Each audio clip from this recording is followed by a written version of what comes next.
Bismillahirrahmanirrahim. Assalamualaikum warahmatullahi wabarakatuh.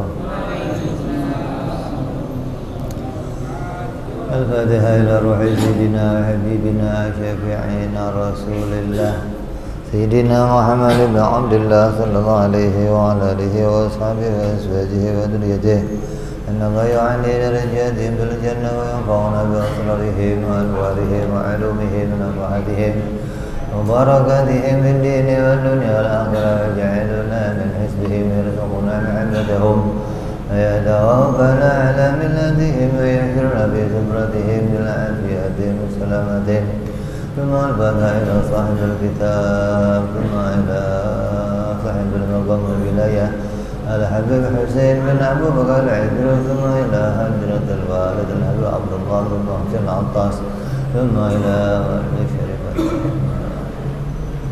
نفعنا الله بهم وبعلومهم لهم الفاتحة أعوذ بالله من الشيطان الرجيم بسم الله الرحمن الرحيم الحمد لله رب العالمين الرحمن الرحيم مالك يوم الدين إياك نعبد وإياك نستعين اهدنا الصراط المستقيم صراط الذين أنعمت عليهم غير المغضوب عليهم ولا الضالين آمين بسم الله الرحمن الرحيم نويت تعلما وتعليما وتذكرا وتذكيرا والنفعا والانتفاعا والإفادة والاستفادة والحث على التمسك بكتاب الله سنة رسول الله صلى الله عليه وسلم والدعاء إلى الهدى والدلالة على الخير ابتغاء مرضاته وقربه وثوابه وحسن الخاتمة مع اللطف والعافية وصلاح العاقبة Bismillahirrahmanirrahim. Alhamdulillahirabbil alamin. Wassalatu wassalamu ala asyrafil anbiya'i wal mursalin Sayyidina wa habibina wa syafi'ina wa maulana Muhammadin wa ala alihi wa sahbihi ajma'in, amma ba'du. Qala musanniful kitab rahimahullah nafa'ana bihi wa bi'ulumihi fid darain. Allahumma aftah qulubana futuhal arifin wa bihikmatika wansur alaina birahmatika ya arhamar rahimin. Ila anqal. Hari ini kita akan mulai masuk membacakan kitab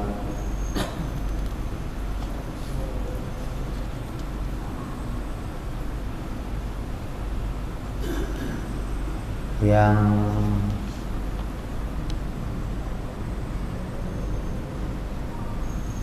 menjadi kelanjutan dari kitab yang biasa kita bawa, yaitu kitab Tijan Ad-Durari, kitab yang dikarang oleh Syekh Ibrahim Al-Baijuri yang diberikan syarah oleh Imam Nawawi Al-Bantani. Artinya yang kita baca ini kitabnya ulama-ulama kita sendiri nih. Nah, ulama-ulama dunia pun membaca kitab-kitab ini. Kenapa kita yang orang Indonesia nggak baca kitab ini? Artinya kitab ini kitab yang masyhur, hingga di beberapa pesantren dibacakan, hingga sampai di luar Indonesia pun membaca kitab ini. Kalau ada orang Indonesia kok nggak kenal Imam Nawawi Al-Bantani, ini makanya aneh. Seorang ulama yang masyhur, yang mendunia, maka kita akan ngambil barokah dari ilmu-ilmu beliau. Mudah-mudahan dengan baca kitab ini ditambahkan pemahaman di hati kita, dikokohkan iman kita, diluaskan ma'rifat kita tentang Allah Subhanahu wa ta'ala. Bismillahirrahmanirrahim.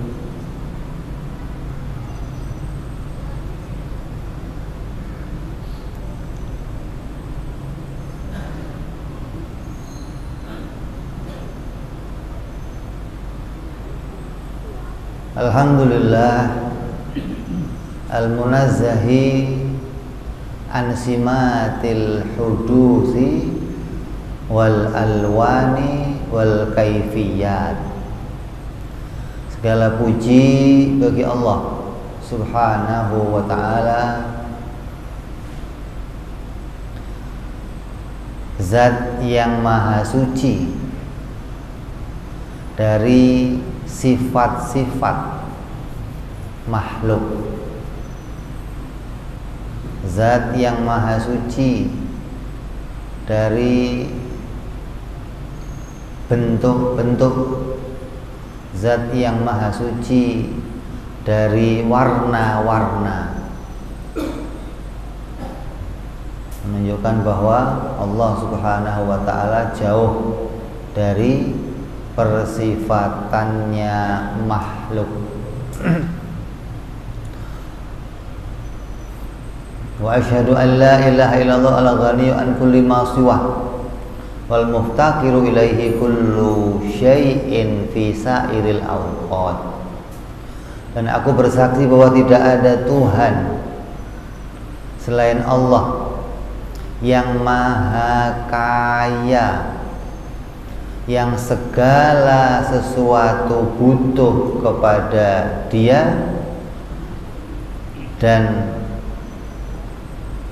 Dia yang segala sesuatu butuh kepada Dia, dan Dia tidak membutuhkan kepada segala sesuatu, dan butuhnya kita kepada Dia pada setiap waktu. Wa asyhadu anna sayyidana Muhammadan sayyidil makhluqat. Dan aku bersaksi bahwa baginda kita Nabi Muhammad SAW adalah pemimpinnya seluruh makhluk. Wassalatu wassalamu ala Rasulillah sahibil haudi wa syafa'ah. Dan senantiasa salawat dan salam kepada Rasulullah, pemilik telaga dan berbagai macam syafaat. Wa ala alihi al-mufaddalina ala sairil umam. Dan atas keluarga beliau yang diutamakan di atas seluruh umatnya. Wa ashabihil faizina bi anwa'il khairati wan ni'am. Dan kepada sahabat-sahabat beliau yang berbahagia dengan memperoleh berbagai macam kebaikan dan kenikmatan. Amma ba'du, fahada syarhun ala risalatil alamatil bajuri fit tauhidi as-samaituhu tijanad darari fi syarhi risalatil bajuri. Maka ini adalah sebuah penjelasan atau risalah yang dikarang oleh Al-Allamah Syekh Ibrahim Al-Baijuri. Syekh Ibrahim Al-Baijuri ini memang terkenalnya di dalam pelajaran fikih. Makanya ada Syarah Bajuri. Dalam fikih itu banyak dikaji, dijadikan rujukan di dalam pesantren-pesantren tuh, fikih Bajuri. Maka beliau menulis risalah tentang tauhid yang kemudian diberikan penjelasan, diperluas pemahamannya oleh Imam Nawawi Al-Bantani yang diberikan nama dengan Tijanud Darari fi Syarhi Risalatil Bajuri, yaitu mahkota mutiara di dalam menjelaskan risalah Imam Al-Bajuri. Waqad su'iltu fihi wa ana asyra'u rajian al-intifa'a bihi wa udal barakati min dalika asyahuli wa likulli qari'in wa sami'in wa mutali'in. Dan sungguh saya telah diminta untuk membuat penjelasan risalah tersebut. Karena itu saya memulai dengan satu harapan, semoga kitab syarah ini bermanfaat, barokah dari beliau pengarang kitab ini mengalir kepada diri saya, juga kepada setiap orang yang membacanya, dan juga kepada yang mendengarkannya, dan kepada orang khususnya yang mempelajarinya. Maka Imam Nawawi mulai menjelaskan, Bismillahirrahmanirrahim. Fasmul jalalati dalan ala dzatil jami'ati li sifatil ilahiyat al-kulliyah. Kitab ini dibuka dengan lafaz Bismillahirrahmanirrahim. Pembukaan ini sesuai dengan mengikuti yang ada di dalam Al-Qur'anul Karim. Kalau Quran memulai pembukaan kitabnya pakai apa? Bismillah. Maka ulama itu kitab-kitabnya ulama diawali pakai Bismillah. Nanti ada hukum tuh tentang meletakkan Bismillah di awal kitab, ada hukumnya. Di tempat mana saja Bismillah itu bisa dipakai untuk memulai sesuatu. Di tempat mana saja Bismillah tidak bisa dipakai untuk memulai sesuatu. Kayak nulis kitab-kitab yang bermanfaat ilmu seperti ini, maka disunnahkan memulainya dengan Bismillah. Kalau kamu kok nulis undangan perkawinan, pakai Bismillah nggak awalnya? Hah? Pakai.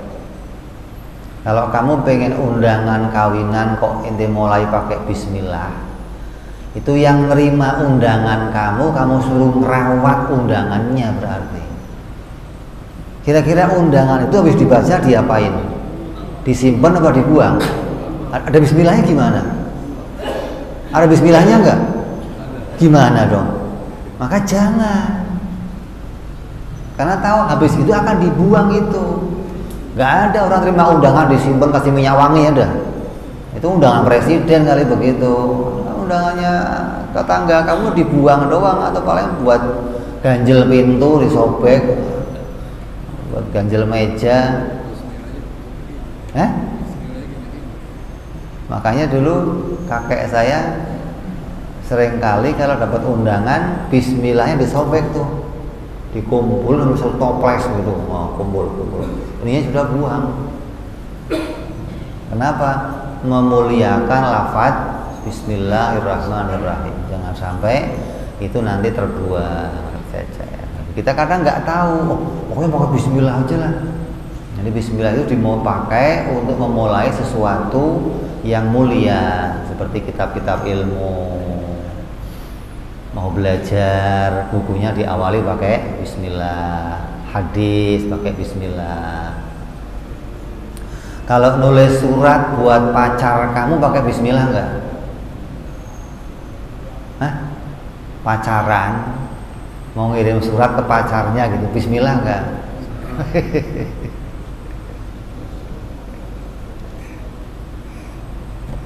Ya, jadi menempatkan Bismillah juga ada pada tempatnya. Jangan sampai mentang-mentang ini kalimat yang baik kita letakkan di mana saja. Enggak, ya harus diletakkan di sesuatu yang baik, yang kira-kira itu akan dimuliakan. Kenapa?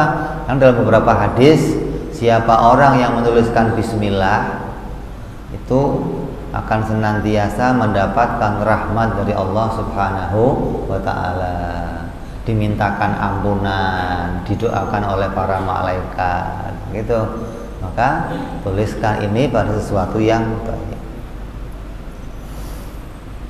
Maka bismillah diartikan dengan nama Allah yang maha pengasih dan maha penyayang. Dengan nama Allah, nama Allah, Allah yang ada dalam bismillah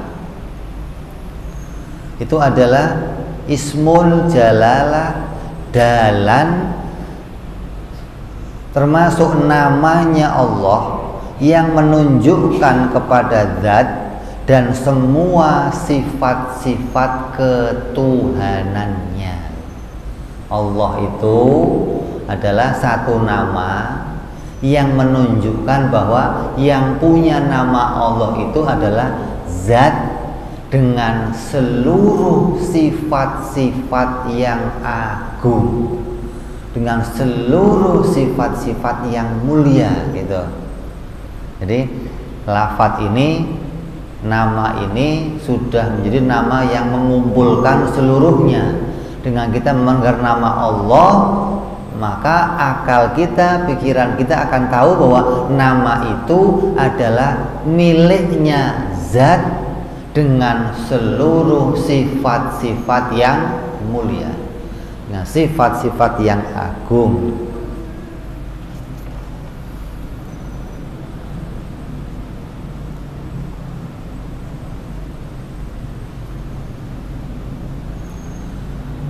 Kemudian Ar-Rahman,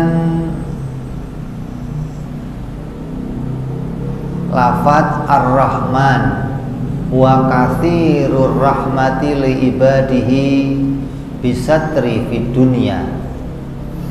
Kalimat Rahman yang ada di dalam lafadz bismillah itu adalah limpahan rahmat dari Allah untuk hamba-hambanya dengan menutup, dengan ditutupnya keaiban hidup di dunia.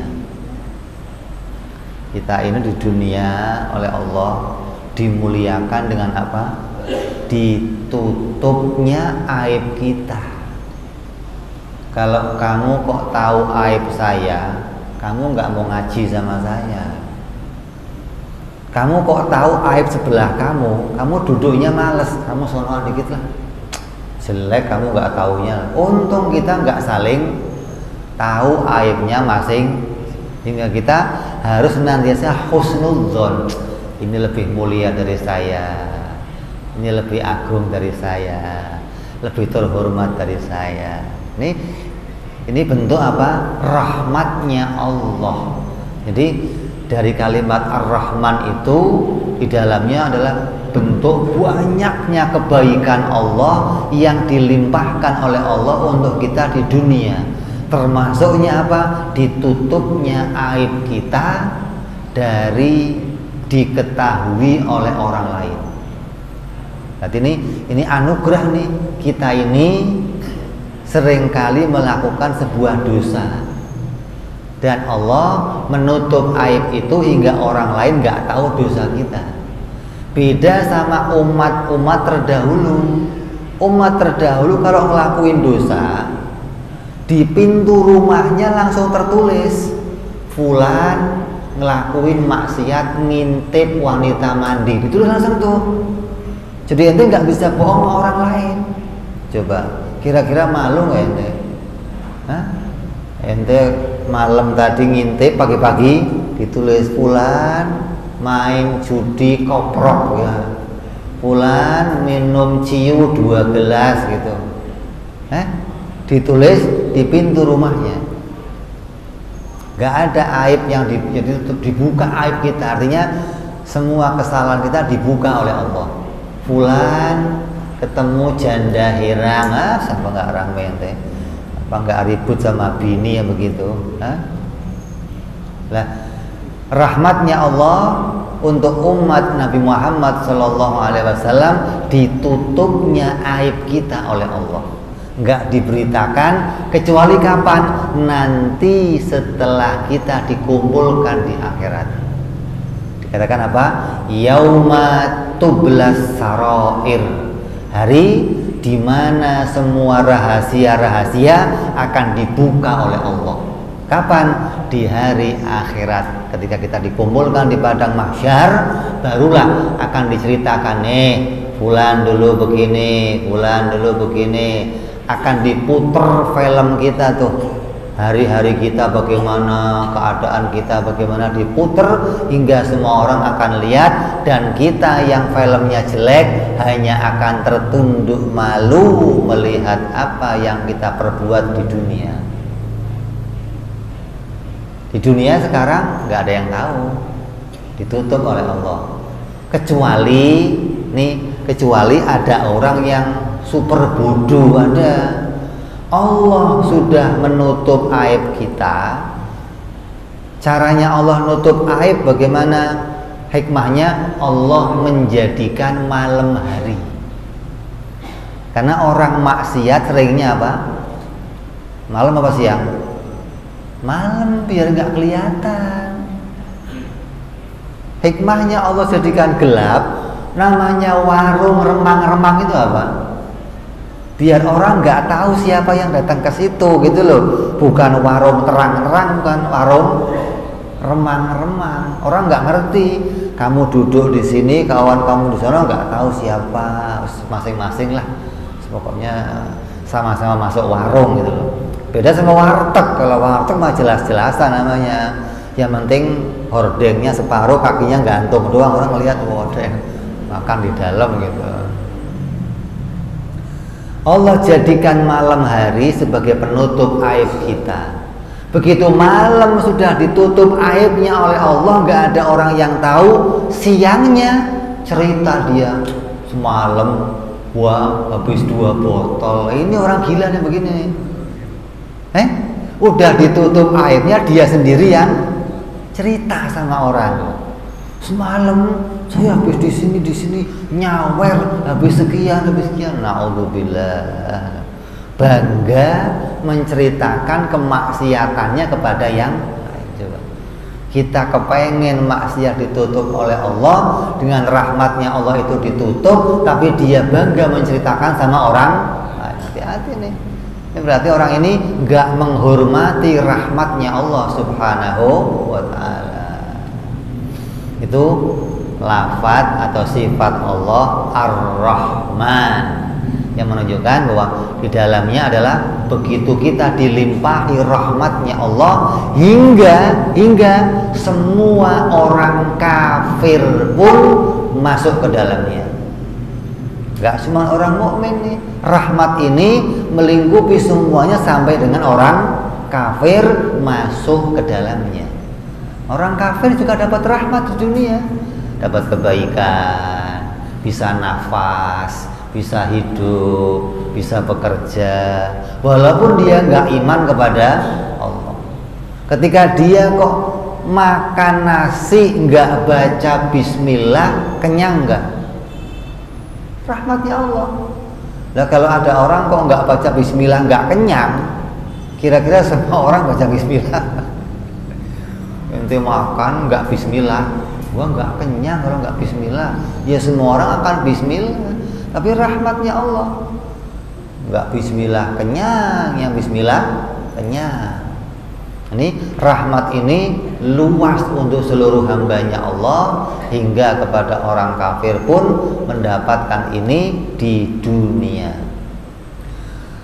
War-Rahim, adapun lafaz Ar-Rahim, wa katsirur rahmat lahum bil ghufran fil uqba. Sedangkan lafaz Rahim adalah limpahan rahmat kepada hamba-hambanya dengan pemberian ampunan dalam kehidupan akhirat. Coba nikmatnya di dunia aib kita ditutup oleh Allah di akhirat. Ketika kita bertaubat, aib itu diampuni dosa-dosanya oleh Allah. Ini disebut Rahman dan Rahim. Apa enggak istimewa Allah? Udah di dunia ditutup aib kita, di akhirat ketika kita mati dalam keadaan taubat kepada Allah, aib-aib itu dihilangkan. Aib-aib tadi diampuni hingga nggak ada orang yang melihat kita pernah berbuat apa dulu. Dan sekarang ini kalau ente itu bikin film, sebelum film itu jadi, sama sutradara diapain biasanya? Diedit, ya. Diedit itu diapain? Dipotong. Yang nggak bagus, potong. Diganti yang baik. Nggak bagus, potong. Lah, film kita itu akan diputer nanti di akhirat. Maka sebelum film itu diputer, kita punya kesempatan mengeditnya. Di dunia, kesempatan untuk kita edit dengan apa? Maksiat-maksiat yang telah kita kerjakan, kita taubat kepada Allah Subhanahu wa ta'ala. Dengan kita taubat, akan diampuni oleh Allah dan akan dipotong film itu, nggak kelihatan nanti di akhirat, nggak tampil lagi tuh. Kenapa? Karena kita bertaubat kepada Allah, minta ampun kepada Allah, Allah mengampuni kita, maka Allah menutup hal itu gak sampai dilihat oleh orang nanti di akhirat. Ini rahmatnya Allah yang begitu luas kepada orang-orang mukmin. Nah, kalau untuk orang kafir bagaimana? Ya gak bisa. Orang kafir gak taubat. Orang kafir nggak diberikan ampunan, hingga di akhirat pun dia tidak akan mendapatkan ghufran, nggak mendapatkan ampunan dari Allah Subhanahu wa ta'ala. Jadi ini Rahman dan Rahim yang dibagikan Allah di dunia menyeluruh untuk semuanya, tapi Rahim khusus untuk orang-orang yang beriman kepada Allah. Mudah-mudahan kita mendapatkan rahmat dan ampunan dari Allah Subhanahu wa ta'ala atas segala kekurangan amal kita, atas segala dosa-dosa kita, atas segala semua kelalaian kita dalam mengabdi kepada Allah Subhanahu wa ta'ala. Falil abdi ayyulakhidha minallahi qudratahu wa minar rahmani ni'matahu wa minar rahimi aismatahu minal dunubi wal maghfirah. Maka bagi seorang hamba selayaknya memperhatikan Allah dengan menyaksikan segala kekuasaannya Allah. Orang yang akalnya dipakai akan senantiasa bisa menyaksikan kekuasaan Allah. Kalau ente melihat langit tanpa tiang, kagum nggak kira-kira? Kagum nggak? Allah bikin langit yang luas begini nggak pakai tiang. Cuman gara-gara kamu tiap hari lihat, lama-lama ya biasa aja, langit ya langit aja gitu loh. Kenapa? Akalnya nggak connect kepada kekuasaan Allah. Kamu lihat matahari yang digantung tanpa pakai apa? Tali gantungan, yang tiap hari jalan. Kamu biasa aja matahari ya matahari. Kenapa? Kamu nggak connect kepada kekuasaannya Allah Subhanahu wa ta'ala. Maka hendaknya seorang mukmin itu menyaksikan ini dengan mengagumi, dengan bertasbih, subhanallah, maha agung Engkau ya Allah, maha kuasa Engkau ya Allah. Ketika melihat segala macam hal-hal yang diciptakan Allah, dan yang diciptakan Allah itu semuanya ajaib. Coba, mana satu ciptaan Allah yang nggak ajaib? Mana?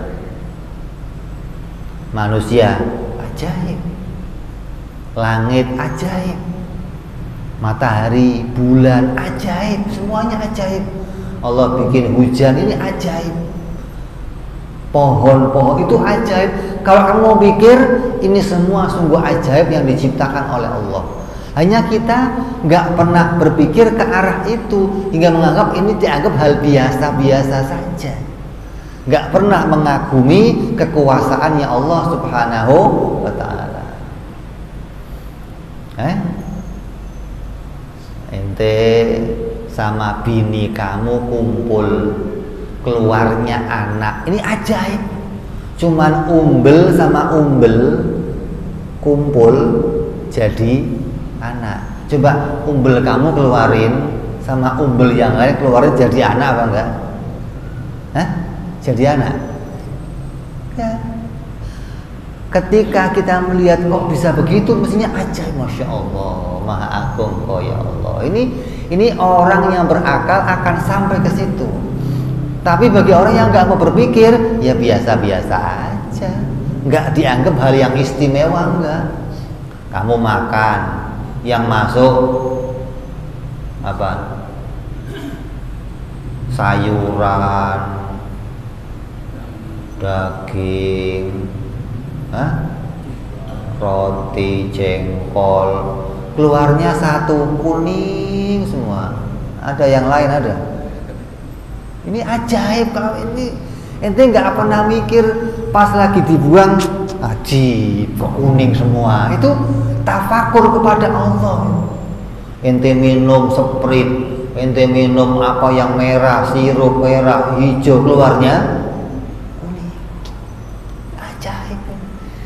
Jadi orang yang nggak biasa tafakur kepada Allah nggak akan pernah melihat kekuasaannya Allah Subhanahu wa ta'ala. Dianggap biasa. Biasa bagaimana? Emangnya ada yang bisa bikin begini selain Allah ada? Nggak ada. Hanya Allah yang bikin keajaiban-keajaiban ini. Itu benar. Kuku kamu potong tumbuh lagi. Pernah berasa nggak kuku kamu tumbuh? Berasa. Ajaib. Kamu tumbuh tambah tinggi. Ini ajaib. Allah yang bikin. Coba ente ambil tang. Kamu tahu tang? Tarik dikit kukunya, sakit.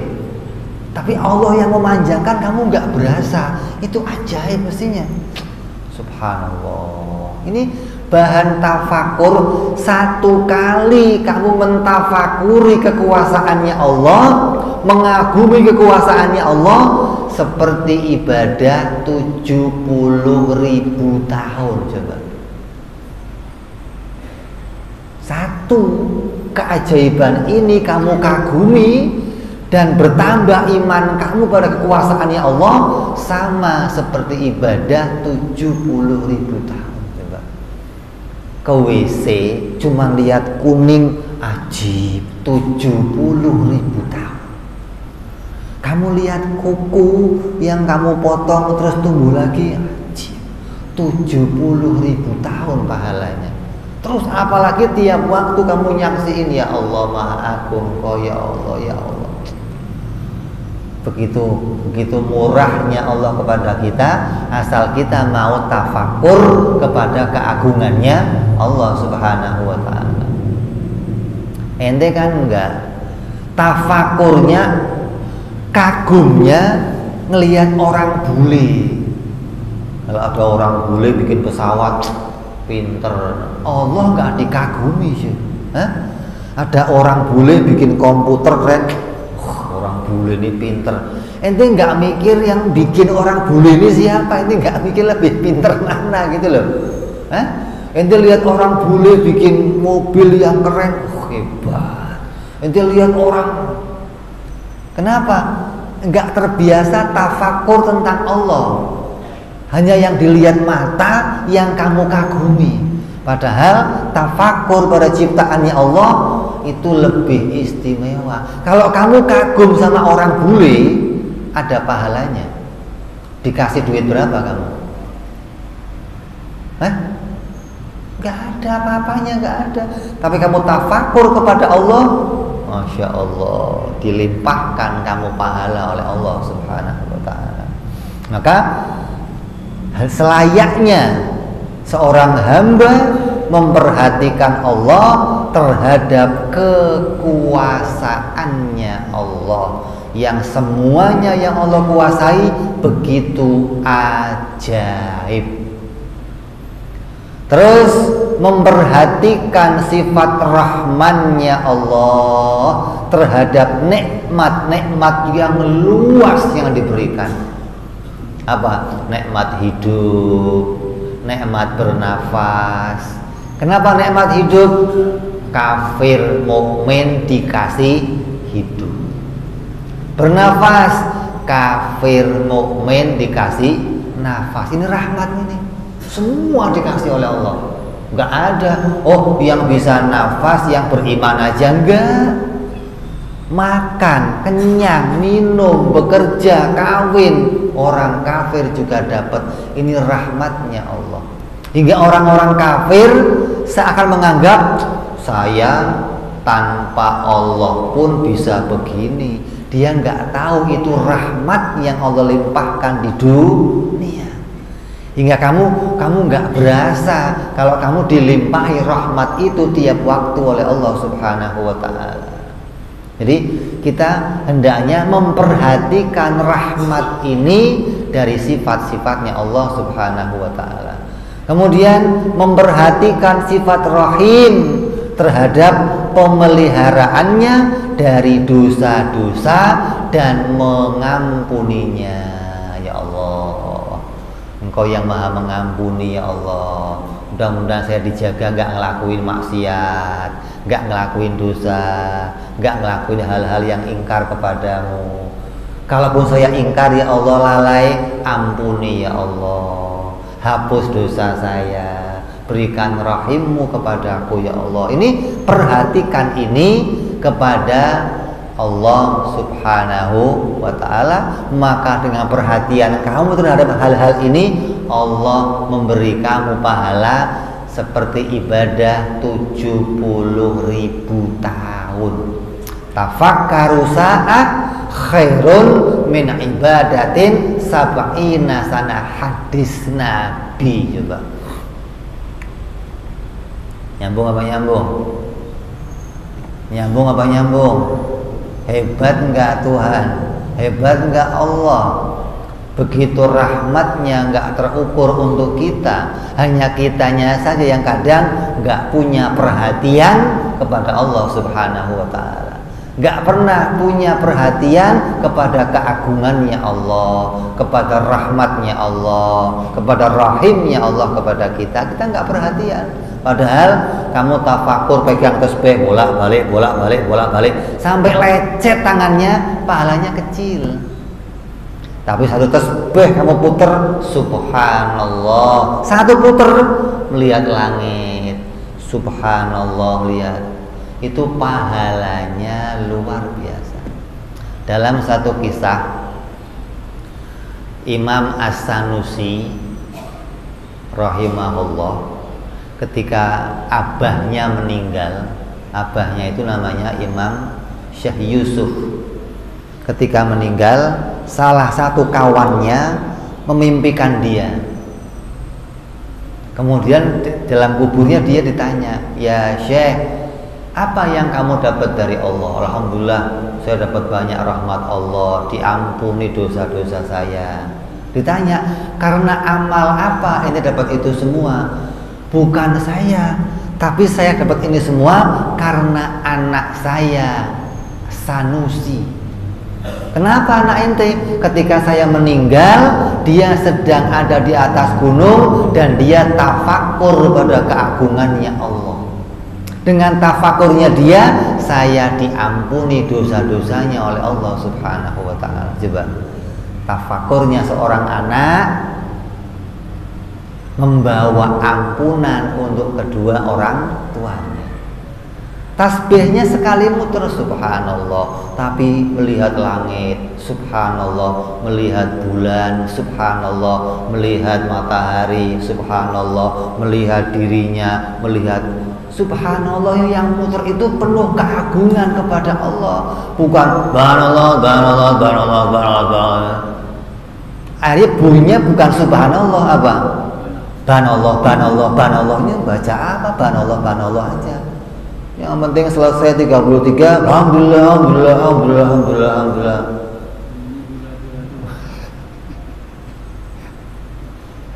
Ya Allah, padahal itu ketika diucapkan satu kali dengan ditambah tafakur kepada Allah, isinya penuh rahmat yang luas dari Allah Subhanahu wa ta'ala. Terus setelah memulai kitab ini dengan bismillah, musannif memulai kitabnya dengan alhamdulillahirabbil alamin. Sama dengan apa? Al-Qur'an. Al-Qur'an itu pertamanya apa? Bismillah, terus alhamdulillahirabbil alamin. Ini mengikuti apa yang menjadi ada di dalam Al-Qur'an. Apa itu alhamdulillahirabbil alamin? Malikis samawati wal ardi wa ma'budi man fihima. Segala puji bagi Allah, pemelihara alam semesta, yaitu Tuhan pemilik langit dan bumi, dan Tuhan yang harus disembah oleh seluruh penduduk langit dan bumi. Karena dialah yang mengurus segalanya, dialah pemiliknya, maka hanya dialah yang berhak disembah. Hanya dialah yang berhak kita mintain pertolongan. Hanya dialah yang berhak kita bersandar. Gak ada yang lain yang berhak. Kenapa? Karena gak ada yang lain yang menguasai kita. Gak ada. Menguasai kita hanyalah Allah. Yang mengurus alam semesta ini hanyalah Allah Subhanahu wa ta'ala, zat yang esa. Maka ketika kita menyebutkan alhamdulillahirabbil alamin, hati kita sampai itu, ya Allah, Engkaulah pemilik kami, ya Allah, Engkaulah pemilik langit dan bumi, dan Engkaulah, ya Allah, zat yang berhak untuk disembah. Engkau yang berhak untuk dipuji atas segala penciptaan yang agung ini. Pujian hanya berhak kepadamu. Ente melihat pesawat yang keren, yang berhak dipujinya Allah, gitu loh. Ente melihat mobil yang bagus, yang berhak dipujinya Allah. Ente melihat rumah yang indah, yang berhak dipujinya adalah Allah. Kenapa? Karena sumbernya ini semua Allah Subhanahu wa ta'ala. Alam ini miliknya Allah, dan semua yang di dalamnya adalah miliknya Allah. Jangan dianggap Allah mah punyanya cuma langit doang sama tanah, Bib. Terus kalau itu pesawat punya siapa? Ya itu punya masing-masingnya, bukan punya Allah. Nah, ini yang rada sableng dikit yang begitu itu. Lah kalau ini rumah itu milik kamu, kamu punya rumah, berarti yang di dalam rumah itu punya siapa? Ya punya ente dong, bukan oh ini punya tetangga saya, ini punya, kan enggak, semua yang di rumah kamu ya punya kamu, pantasnya begitu dong. Maka semua yang di jagat ini adalah miliknya Allah. Adapun kamu mengakui salah satunya milikmu, Allah mengizinkannya, boleh kamu akui. Ini istri saya, ini anak saya, ini baju saya, oh ini apa, rumah saya, oh ini boleh kamu akui, boleh. Tapi tahu itu semua hanya diberikan oleh Allah, titipan Allah, amanat dari Allah. Bukan ini milik saya, hasil keringat saya sendiri, bukan urusannya Allah. Ini yang bahaya. Kalau kamu kok ngakui ini milik saya, boleh, tapi sadari itu semua sumbernya dari Allah Subhanahu wa ta'ala.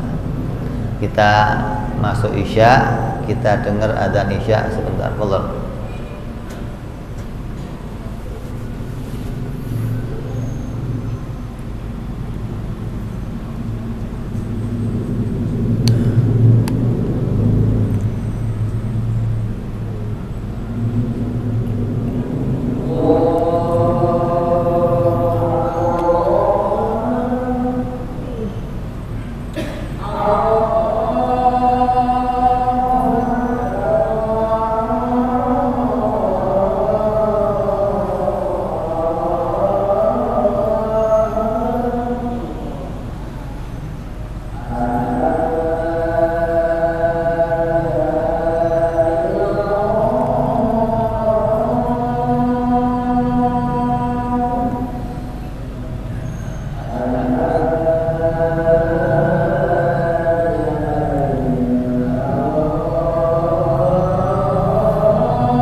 Rasulullah sallallahu alaihi wa ala alihi wa sahbihi wasallam.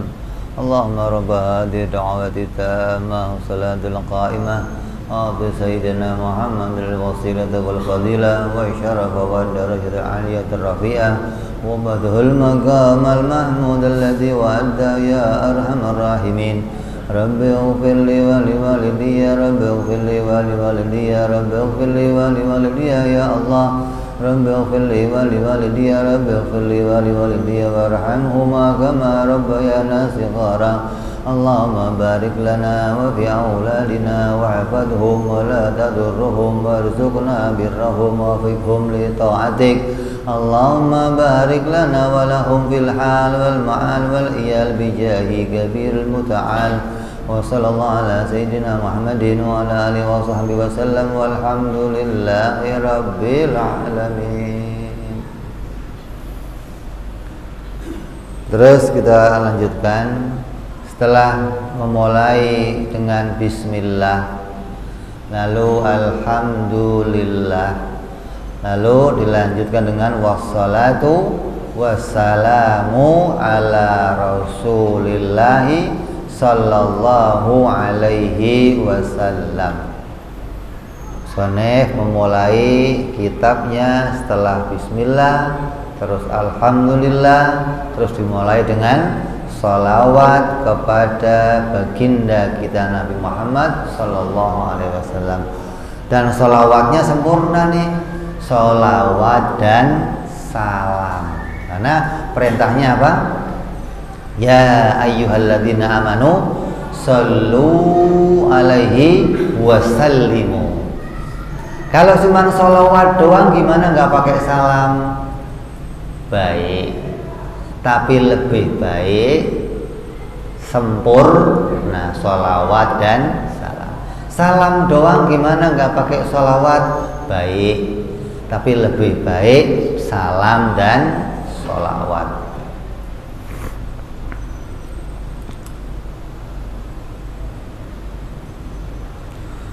Wassalatu wassalamu ala rasulillah. Rasulullah itu adalah maknanya Nabi Muhammad sallallahu alaihi wasallam. Ini udah menjadi ketetapan. Kalau disebut Rasul pasti Nabi Muhammad. Disebut Nabi pasti Nabi Muhammad. Kenapa? Karena dikhususkan oleh Allah. Kalau untuk Rasul yang lain, Nabi yang lain ketika disebut harus disertai dengan namanya. Kalau nggak disertai dengan namanya, maka akan dipahami itu ya langsung kepada Nabi Muhammad Sallallahu Alaihi Wasallam. Kalau disebut ini ada Rasul yang begini, mesti pahamnya Nabi Muhammad.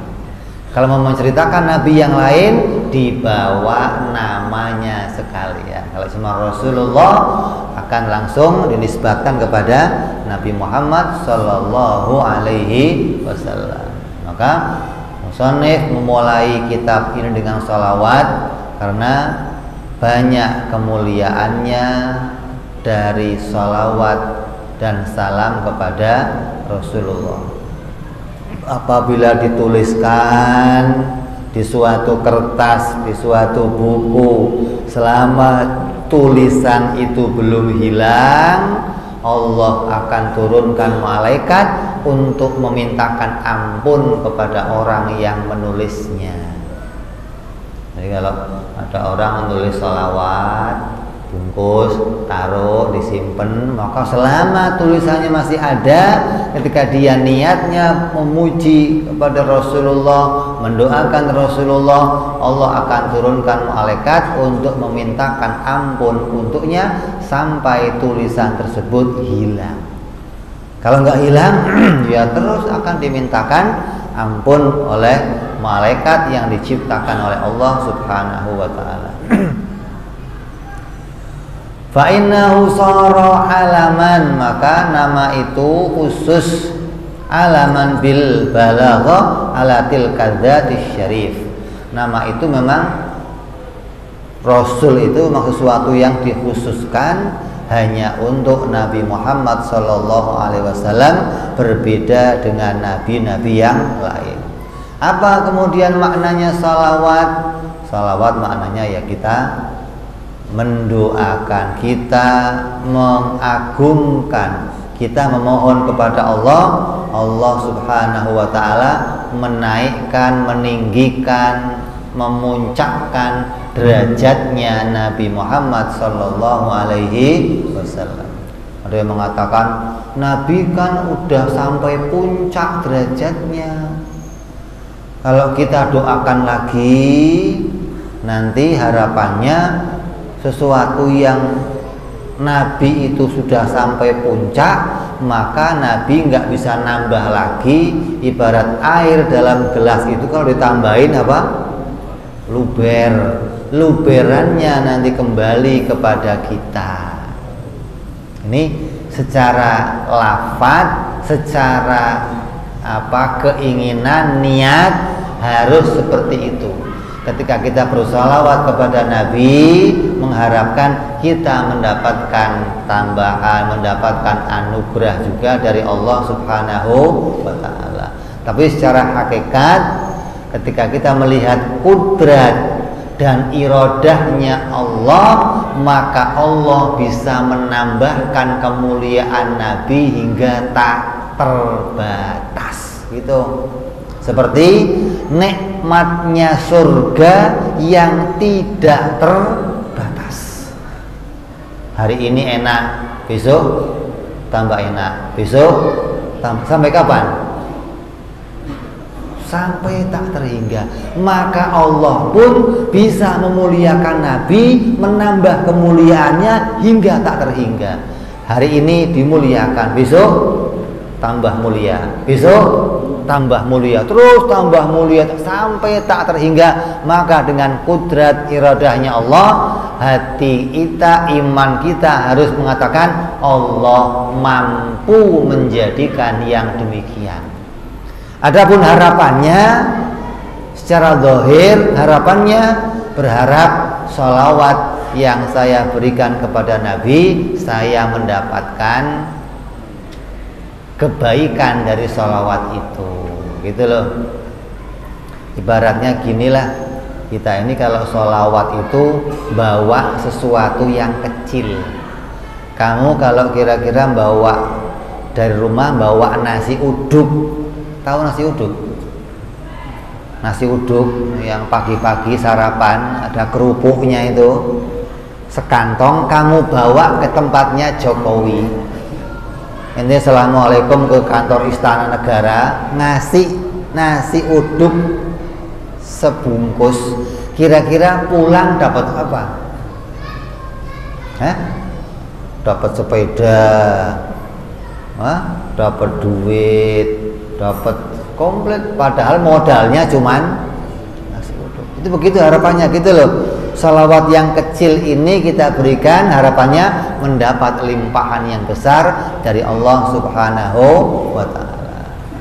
Ya, ini sesuatu yang dibuka oleh musannif di dalam kitab ini. Dibuka kitabnya dengan awalnya bismillah, lalu alhamdulillah, lalu salawat dan salam kepada Rasulullah sallallahu alaihi wasallam. Insyaallah kita besok mulai akan masuk kepada intisarinya kitab. Barangkali ada yang mau bertanya.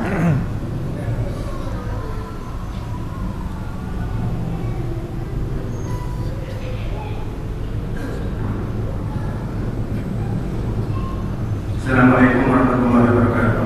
Assalamualaikum. Pertanyaannya singkat. Mayoritas habaib yang atas yang ada di sini ketika tawasulan memakai sahibul maqam. Sahibul maqam.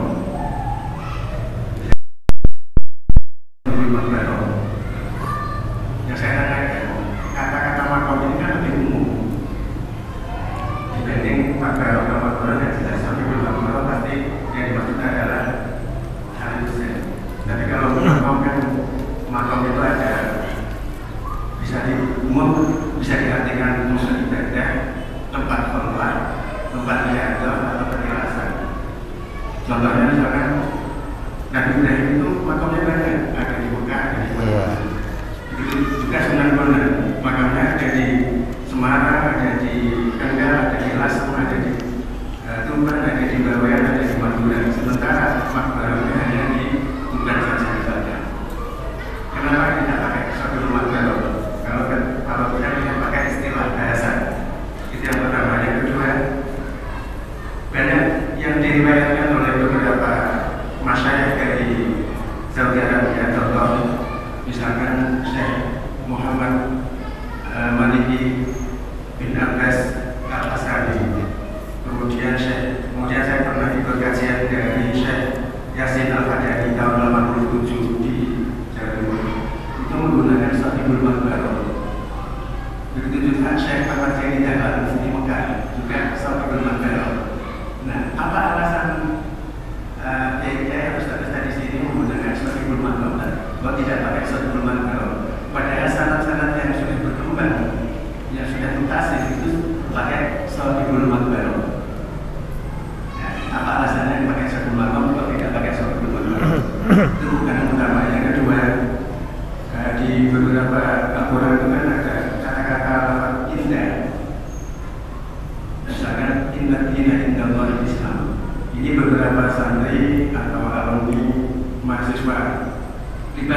terutama ini tidak berkenan mengartikan indah itu di sisi. Nah, menurut Ustaz, sebaiknya bagaimana kata-kata indah yang ada di Al-Quran itu dimaknai di sisi, di samping, atau menurut, atau yang lain? Demikian. Assalamualaikum warahmatullahi wabarakatuh. Assalamualaikum warahmatullahi wabarakatuh. Kalau orang awam itu kan modalnya ikut-ikutan ya. Asal ada yang ngajarinnya sahibul makom ya saya ikut sahibul makom. Tapi maksudnya bisa difahami. Kalau mau lebih jelasnya, afdolnya ya sahibul atau ahli kubur atau sahibu ahli hadal kubur atau sahibul makbaro. Jadi hal itu nggak menjadi batasan hukum. Artinya yang pakai sahibul makom Fatihahnya, tawasulnya nggak diterima, kan nggak begitu ya? Diterima nggak? Kalau yang sahibul makbaro baru diterima, kan nggak begitu ya? Hanya lafadz yang baik gitu kan, yang sesuai pakainya sahibul makbaro atau sahibul kubur. Kalau pakainya sahibul makom orang masih mengartikan makom itu kan umum, bisa makom itu bermakna apa iya. Tapi ini hanya pilihan lafadz namanya. Boleh kalau orang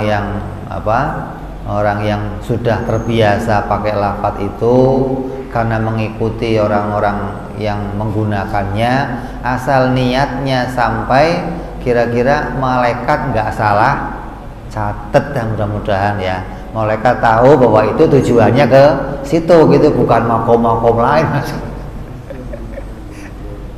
Walaupun maknanya makom itu bisa banyak, tapi malaikat tahulah yang saya maksud situ gitu maksud.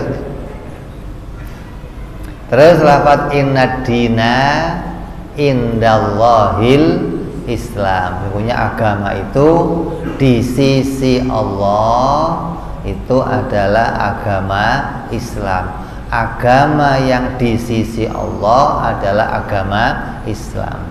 Kalau kita udah ngaji tauhid, kita akan tahu tuh bahwa Allah itu ya nggak ada sisinya, nggak ada sisi kanan, nggak ada sisi kiri, nggak ada atas, nggak ada bawah, nggak ada depan, nggak ada belakang. Kalau makhluk ya pasti punya. Saya di sebelahnya makhluk, berarti ada di sisi kanan atau kirinya. Lah kalau Allah mustahil Allah itu punya sisi gitu kan. Jadi lafadz indah di situ dimaknai apa? Agama yang diridhoi oleh Allah gitu loh.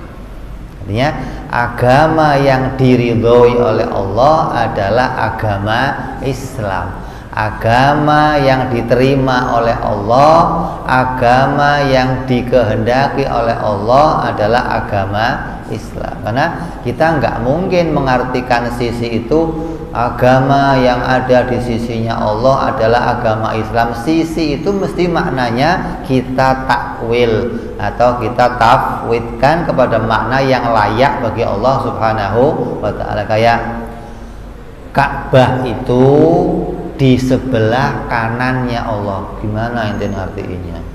Al-Ka'batu yaminullah. Ka'bah itu ada di sebelah kanannya Allah. Lah kirinya siapa? Makanya kanan itu biasanya perkara yang diridhoi, perkara yang baik gitu loh. Kalau kiri perkara yang enggak baik gitu. Manusia nanti di akhir dibagi dua, ashabul yamin wa ashabul shimal, bagian kanan dan kiri. Jadi kita tetap menafsirkan yang maknanya indah, kita nggak mengartikan itu adalah sisi bagi Allah, karena dalam ilmu tauhid sisi itu sesuatu yang mustahil bagi Allah. Walaupun lafadznya demikian, tapi maknanya adalah sesuatu yang diridhoi. Kayak Ar-Rahman alal arsyis tawa. Allah itu ada di atas langit. Maka kita nggak mengartikan Allah nangkring di langit, ya enggak. Ya. Maknanya atas itu kemuliaan, keagungan, ketinggian derajat gitu. Ya.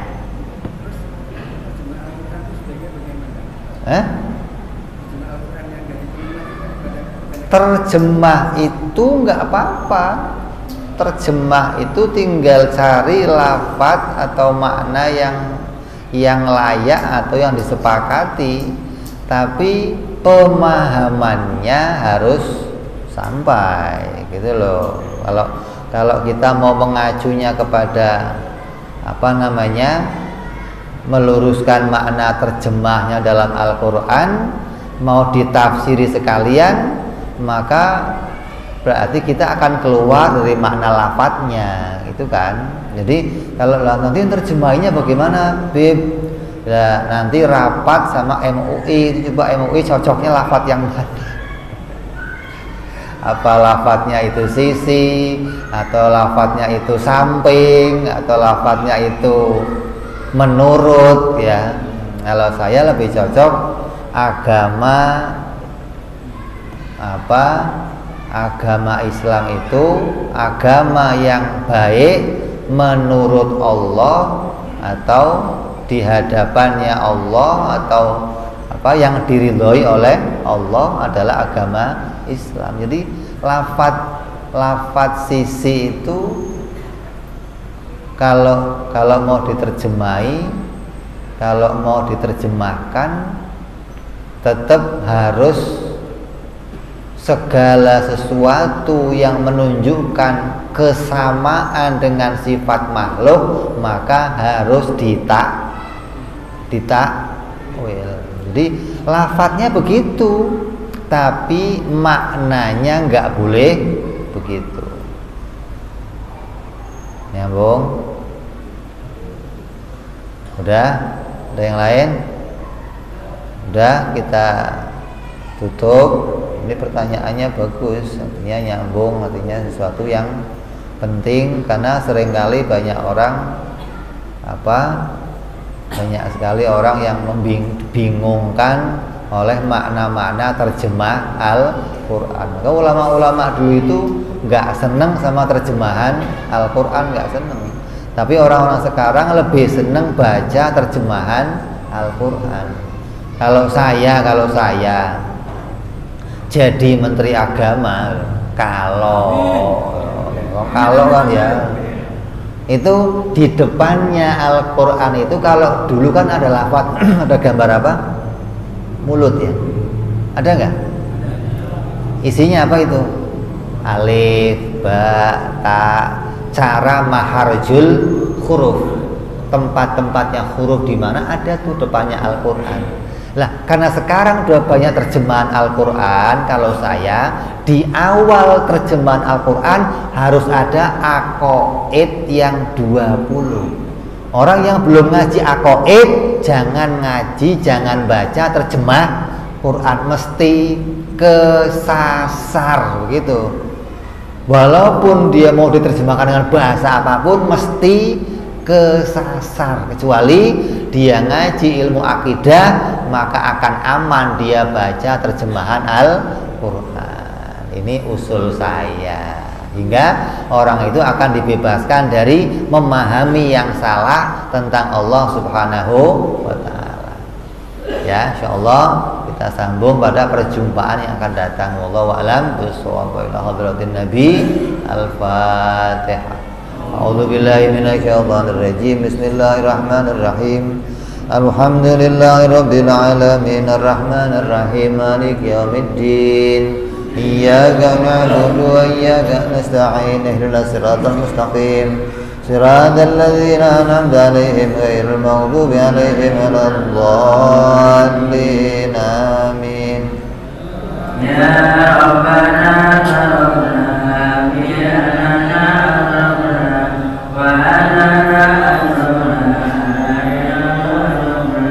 وتب علينا توبة تغسل كل حوبة واستر لنا عوراتي وآمن راحتي واغفر لوالدينا ربي ومولودنا والأهل والأنوان وسائر العلان وكل ذي محبة أو جيرة أو صحبة والمسلمين أجمعين ربي اسمع فضلا وجودا منا لا باكتساب منا بالمصطفى رسولنا بكل سولي صلى